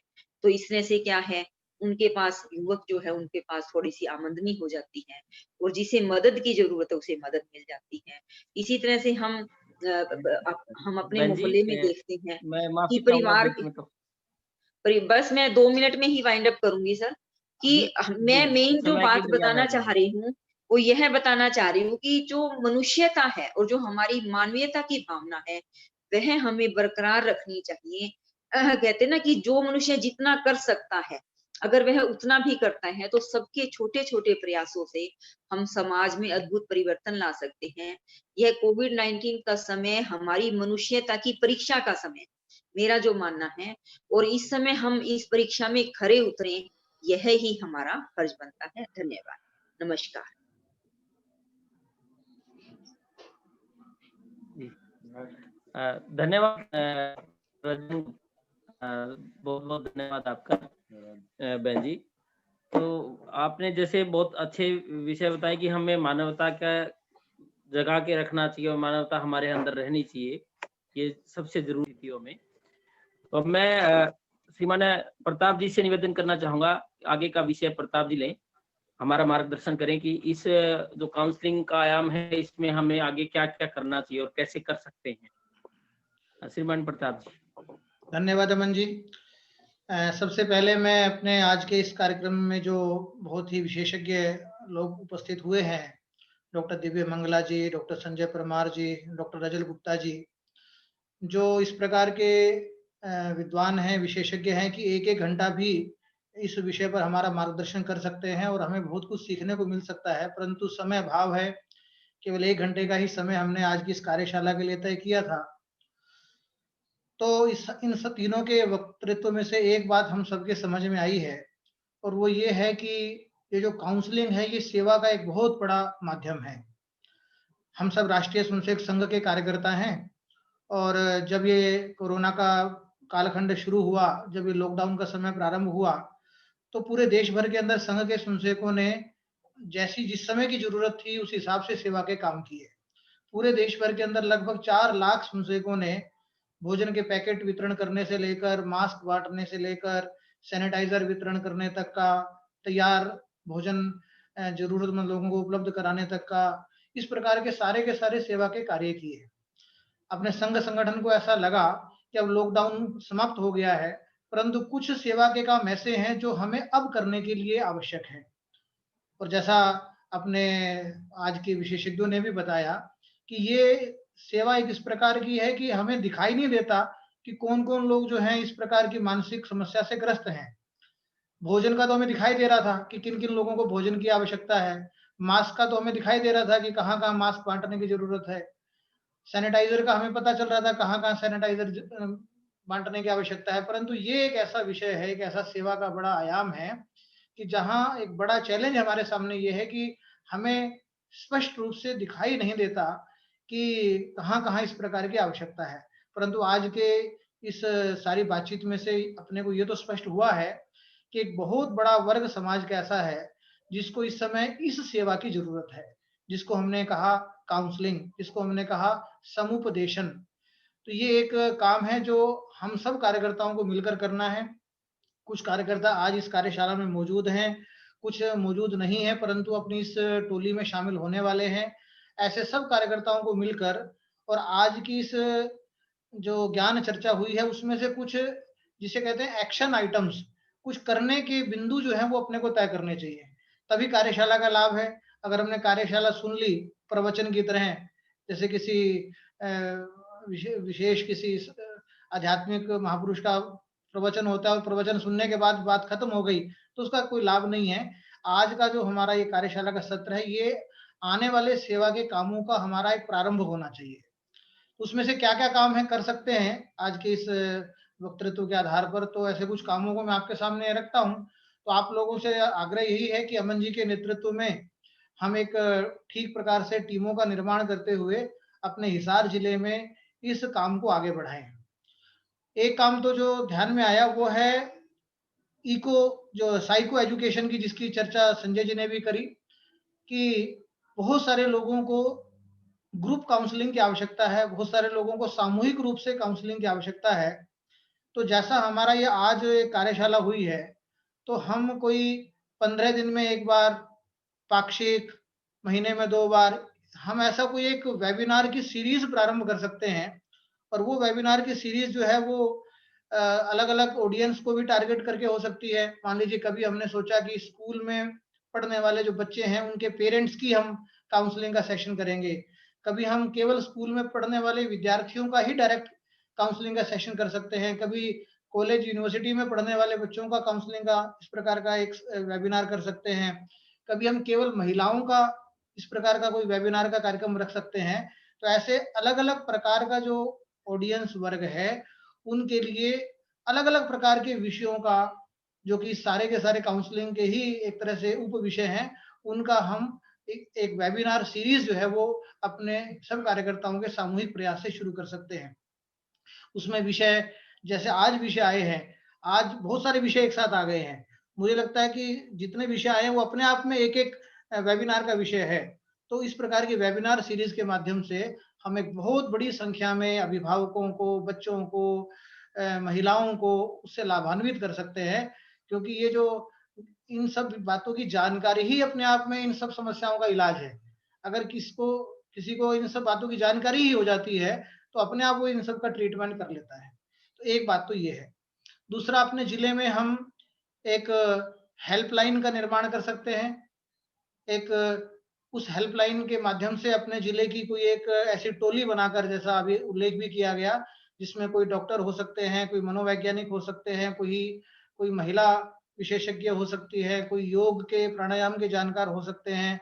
ऐसे कुछ 4-5 लोगों की एक टीम अपने जिला स्तर पे बने, उनकी एक कोई कॉमन हेल्पलाइन हो, कोई एक ऐसा कॉमन नंबर हो जो समाज के अधिकाधिक लोगों तक हम उसको प्रेषित कर सकें, उसको उपलब्ध करा सकें, और जिस किसी को भी इस प्रकार की कोई जरूरत है तो वो उस नंबर पर फोन करे और अपने इन विशेषज्ञों से हम उनकी बात करवाएं। ये एक बहुत बड़ा सेवा का काम जो है वो हमारे माध्यम से हो सकता है। तीसरा, आप लोगों को भी ध्यान में आया और डॉक्टर दिव्य मंगला जी ने भी उल्लेख किया कि जो बंधु कोविड से प्रभावित हैं, वर्तमान में प्रभावित हैं, आइसोलेशन में हैं, उनके परिवार का कोई व्यक्ति आइसोलेशन में है या जो कोरोना को भुगत चुके हैं, ऐसे सब बंधुओं को भी काउंसलिंग की बहुत अधिक आवश्यकता है। जो फिलहाल है उनको भी और जो इस स्टेज से निकल चुके हैं उनको भी। तो हम कोई एक ऐसी टोली बना सकते हैं अपने जिले में कि उस टोली को सिविल हॉस्पिटल से या कहीं ना कहीं से ऐसे नाम मिल सकते हैं जो कोरोना पॉजिटिव हुए या कोरोना पॉजिटिव होकर अब ठीक हो गए हैं। ऐसे बंधुओं को, ऐसे लोगों को हमारी तरफ से, हमारी किसी टीम की तरफ से फोन जा सकता है, उनसे बातचीत हो सकती है, उनका हालचाल पूछा जा सकता है, उनको किसी प्रकार की कोई समस्या है, दिक्कत है, परेशानी है, उसकी दृष्टि से उनका मन हल्का किया जा सकता है। तो ये भी एक कोविड, यानी जो सीधा सीधा कोविड पॉजिटिव हो चुके हैं, ठीक हो गए हैं, चाहे वर्तमान में है, ऐसे बंधुओं को, ऐसे भगिनियों को एड्रेस करने के लिए भी एक अलग से टोली बन सकती है। फिर मुझे लगता है कि हम, बहुत सारे लोग ऐसे होते हैं जो टेलीफोन पर बात करना पसंद नहीं करते, यानी वो अपनी समस्या को फोन पर बताना पसंद नहीं करते। वो कहते हैं जी हम मिलकर तो बता सकते हैं हमारी जो मानसिक समस्या है, लेकिन फोन पर बात नहीं कर सकते। तो हम कोई ऐसा भी सोच सकते हैं, अपने पास विशेषज्ञ लोग भी हैं, अपने पास अच्छे डॉक्टर भी उपलब्ध हैं। हम कोई अपना संघ कार्यालय पर भी कर सकते हैं, कोई एक शनिवार इतवार को 1-1 घंटे के लिए, 2-2 घंटे के लिए कोई फिजिकल काउंसलिंग का भी एक सिस्टम बना सकते हैं। अपने डॉक्टर्स या अपने संपर्क के जो साइकोलॉजिस्ट हैं, साइकेट्रिस्ट हैं, उनसे हम समय मांग सकते हैं कि आप हमें 1 घंटे का समय दीजिए। और जिसको भी फिजिकल काउंसलिंग की इस प्रकार से जरूरत है, उनको हम बताएं कि फलाने स्थान पर शनिवार को शाम को 3 से 5 और रविवार को भी शाम को 3 से 5 इस प्रकार की एक सुविधा उपलब्ध है। तो हम इस सुविधा का लाभ लेकर लाभान्वित हो सकते हैं। ये भी एक प्रयोग जो है वो कुल मिलाकर किया जा सकता है। फिर जैसे संजय जी ने भी बताया कि सरकारी दृष्टि से भी और विश्वविद्यालयों की दृष्टि से भी कुछ पहले से भी कुछ चीजें चल रही है, पहले से भी कुछ काउंसलिंग सेंटर्स चल रहे हैं, उनकी जानकारी भी हम अधिक से अधिक लोगों को उपलब्ध कराएं। ऐसी कोई हेल्पलाइंस हैं, ऐसे कोई फोन नंबर्स हैं, वो भी हम ज्यादा से ज्यादा लोगों को अगर उपलब्ध कराते हैं। मान लीजिए, हो सकता है आप में से भी बहुत सारे लोगों को मालूम ना हो कि जीजेयू के अंदर साइकोलॉजिकल काउंसलिंग का एक सेंटर चलता है, और कोई भी व्यक्ति जो है वो चाहे विश्वविद्यालय का बाहर का भी हो, वो आ सकता है और चर्चा कर सकता है। तो इस प्रकार की जानकारी हम किसी बाहर के व्यक्ति को भी दे सकते हैं। तो ये जानकारी उपलब्ध कराना, तो ऐसे कुछ 4-5 प्रकार के काम जो मैंने आपके बीच में रखे हैं, इनकी हम ठीक ढंग से अपने जिले में योजना बनाकर और इनको हम कार्यान्वित करें। और समाज में जो बंधु, जो संस्थाएं, जो संगठन पहले से ये सारा काम कर रहे हैं, उनके साथ हम अपना संवाद बनाएं। क्योंकि जैसे आज हमने 3 विशेषज्ञों को सुना, तो हमें बहुत सारी बातें सीखने को मिली, बहुत सारी बातें समझने को मिली। तो अगर हम पहले से काम कर रही संस्थाओं, संगठनों के साथ समन्वय बनाकर इस काम को करते हैं, तो काम में बहुत अधिक आसानी भी मिलेगी और बहुत अधिक अपने को सीखने को भी प्राप्त होगा। तो कुल मिलाकर आज की इस कार्यशाला में से कुछ ना कुछ योजना बनाकर, कुछ ना कुछ टोलियां बनाना और उन टोलियों का कोई काम असाइन करना, इस प्रकार से अगर हम करते हैं तो मुझे लगता है कि हमारी ये जो कार्यशाला है ये सफल मानी जाएगी। जिस प्रकार से हम सब संसेवकों ने लॉकडाउन के समय में खूब परिश्रम करते हुए सेवा के कामों को अंजाम दिया है, इस वर्तमान समय में जिस तरह की आवश्यकता है, इस काउंसलिंग के सेवा कार्य को भी, इस समुपदेशन के सेवा कार्य को भी बढ़िया प्रकार से हम अंजाम दें, बढ़िया प्रकार से उसको संपादित करें।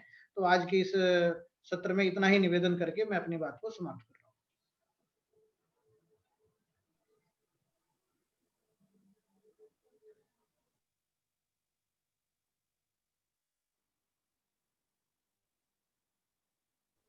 अमन जी।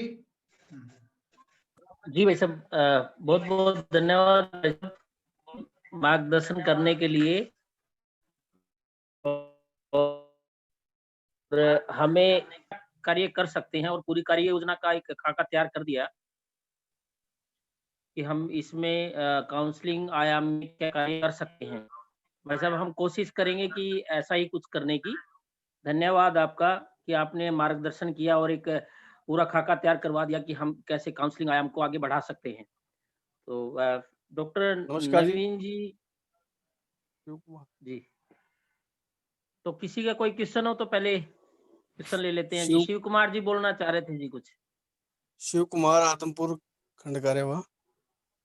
मेरा ये मानना है, जैसे अभी पूरा विषय हुआ तो समाज को डिप्रेशन से निकालना, पूरा विषय यही था अपना। आवाज आ रही है क्या जी? आ रही हाँ है। जी सर, आ रही है, अच्छे से आ रही है। तो मेरा ये मानना था कि हम जैसे हरियाणा प्रांत में रहते हैं तो अपनी हरियाणा प्रांत की एक अलग ही बोली है। तो हम एक तो व्यक्ति से ऐसे बात करें, गुड मॉर्निंग सर कैसे हो, एक हम उससे अपनी ही भाषा में बात कर सकते हैं क्या? जैसे चाचा राम राम, तो वो खुल के बात करेगा हमसे। वो कोरोना पॉजिटिव था या उसका परिवार में कोई है, तो ऐसे हम अपनी भाषा का प्रयोग भी अपने प्रांत के हिसाब से, अपनी चीज खड़ी बोली है कैसी भी है, उससे आत्मीयता का भाव अपने अंदर एक जगता है। उससे हम बातचीत ऐसे ही भाषा में करें जैसे उसको भाषा को उसको अच्छी लगती है। बहुत यही अच्छी मेरा बात, कहना बहुत था। बढ़िया सुझाव है। धन्यवाद।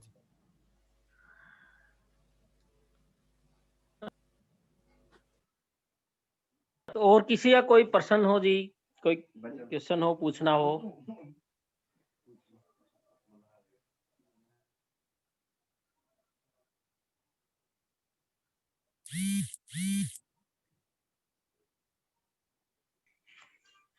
डॉक्टर साहब, अमनजीत जी, हाँ समय का ध्यान रखिए भाई साहब अगली बार।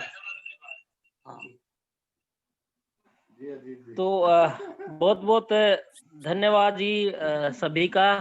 जैसे डॉक्टर दिव्या मंगला जी, डॉक्टर संजय परमार जी, बहन जी, डॉक्टर रजल गुप्ता जी और श्रीमान प्रताप जी, आप सभी ने हमें मार्गदर्शन दिया कि हमें कैसे काम करना चाहिए इसमें।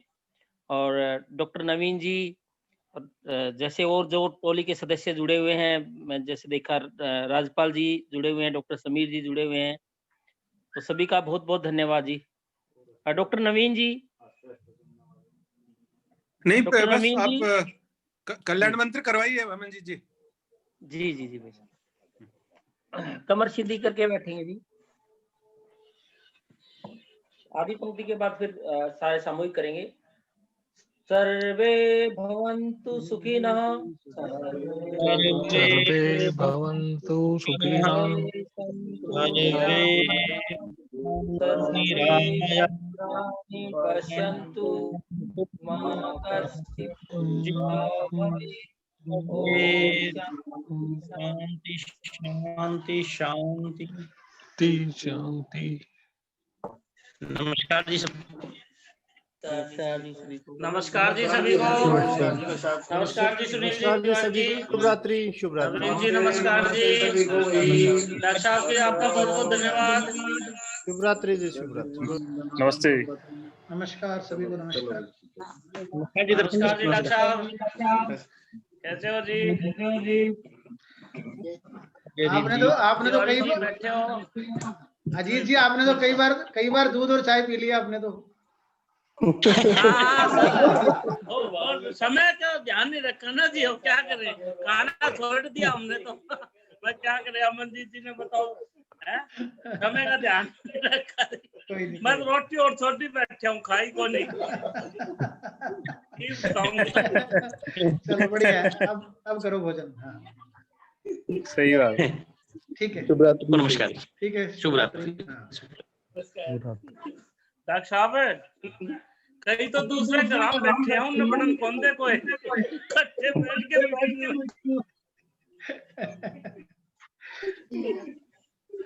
चलो ठीक है डॉक्टर साहब, नमस्कार जी।